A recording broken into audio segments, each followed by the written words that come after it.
J'ai compris, c'est ça. Donc, bienvenue à tout le monde aujourd'hui. Donc, j'ai l'honneur de recevoir Marie qui pratique le yoga avec moi depuis 5 ans et qui va nous en dire un petit peu plus sur sa pratique, les effets de sa pratique.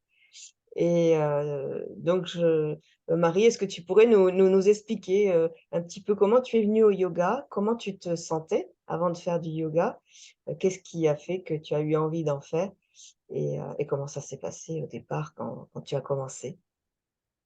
Alors du coup, moi, j'avais envie de faire du yoga. Donc Catherine, c'est le premier professeur que j'ai pu avoir. J'avais regardé différents sites internet et c'est celui Catherine qui avait retenu mon attention. Et du coup, avec la possibilité aussi de faire un cours d'essai pour voir si ça pouvait correspondre à mes attentes. Et donc du coup, j'ai effectué le cours d'essai et j'ai trouvé que c'était vraiment très enrichissant, que ça permettait d'apaiser les tensions mentales et musculaires, ça permettait de se recentrer sur soi-même, de prendre du temps pour soi tout simplement, parce qu'on prend pas le temps dans sa vie quotidienne forcément d'écouter son corps et de se recentrer sur soi-même. Ce qui permet, enfin le yoga, ça permet vraiment ça, je trouve. Euh, Après, ça a permis aussi de développer un petit peu ma souplesse musculaire qui était assez réduite. Et puis, je trouve que dans ma vie quotidienne, en tout cas sur le sommeil et sur l'anxiété, je trouve que ça a vraiment un impact positif. Voilà. Et est-ce que tu pourrais nous en dire un petit peu plus précisément, justement dans l'impact que ça a dans ta vie? Et par exemple, est-ce que ça a un impact par rapport à tes relations avec les autres, avec ton entourage, par exemple, ou tes proches? Ça me permet d'être plus calme, moi qui est d'un tempérament très dynamique, et ben, ça me permet des fois de me recentrer, d'utiliser des petites méditations comme on peut faire à la fin du cours pour me recentrer sur moi-même et puis surtout pour être plus à l'écoute des autres et être plus calme. Donc oui. Et est-ce que qu'est-ce que tu dirais, par exemple, sur les points forts, ou les choses les plus puissantes dans cette méthode, d'enseignement du yoga que je propose? Qu'est-ce qu'il y a pour toi, qu'est-ce que tu dirais par rapport à ça? Les J'ai points les l'impression que plus forts.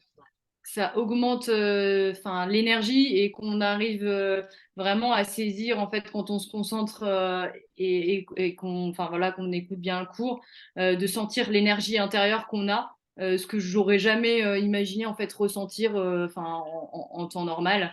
Et moi ça m'a beaucoup aidé du coup parce que j'ai pratiqué grâce à Catherine qui a adapté les cours pendant mes 2 grossesses. Et je trouve que pour l'accouchement aussi, de se recentrer sur soi-même, d'utiliser les exercices de respiration qu'on peut avoir dans les cours, ça m'a aussi beaucoup aidé. Et même pour mieux vivre la grossesse, hein, tout simplement, j'ai trouvé que pratiquer pendant la grossesse, pour le coup, moi, ça a été vraiment bénéfique pour moi et puis pour mes bébés. Tu peux nous dire, comment ils sont tes bébés aujourd'hui? Alors, à l'image de leur mère, pas très calme, mais ça m'arrive avec le grand de prendre des cours de yoga et enfin sur des vidéos et essayer de pratiquer un petit peu, voilà. J'ai notamment le cours de la colère, il aimait bien pendant les confinements. Tu avais fait un cours de yoga sur extraire La la colère colère. et donc du Oui, coup ça fait oui. beaucoup. Le lion faisait beaucoup rire euh, et s'amusait beaucoup à le faire, mon aîné du coup. Mmh. Donc, et est-ce que tu pourrais parler, qu'est-ce que tu pourrais dire, par exemple, pour des personnes qui hésiteraient, qui auraient envie de faire du yoga, et voilà, qu'est-ce que tu pourrais leur dire pour les aider? Alors moi, je suis professionnelle de santé et en tant que professionnelle de santé, je pense que ça a vraiment un impact positif sur l'anxiété, par exemple. Au lieu de prendre certains médicaments, bah, je pense que déjà, si on faisait un peu de yoga, ça pourrait être très bénéfique. Sur le périnée aussi. Voilà, sur là où on pense pas forcément à l'intérêt du yoga, mais sur les formes d'incontinence, le yoga par les postures et plein de choses, ça peut être vraiment très bénéfique aussi, puisque c'est une zone, le périnée, que plein de gens ne connaissent pas. Et en tout cas, je pense que c'est très bénéfique pour le périnée. Et puis, voilà, je disais le sommeil, l'anxiété, le stress. Je pense que pour tout ça, le yoga et les douleurs aussi musculo-squelettiques est quand même aussi quelque chose de très fréquent. Et je pense que ça peut aussi bien aider sur les tensions musculaires. Donc voilà, je recommanderais à 100%. Et tu en as une expérience personnelle, toi, de la douleur dans le corps, non, Euh, avec le yoga? oui, oui, j'ai des soucis de santé, donc du coup c'est pour ça que j'ai commencé le yoga et je trouve que c'est vraiment très bénéfique pour la santé mentale et la santé physique. Donc tu as eu une amélioration pour toi, hein, sur ton Oui, ressenti dans ton corps, hein? oui.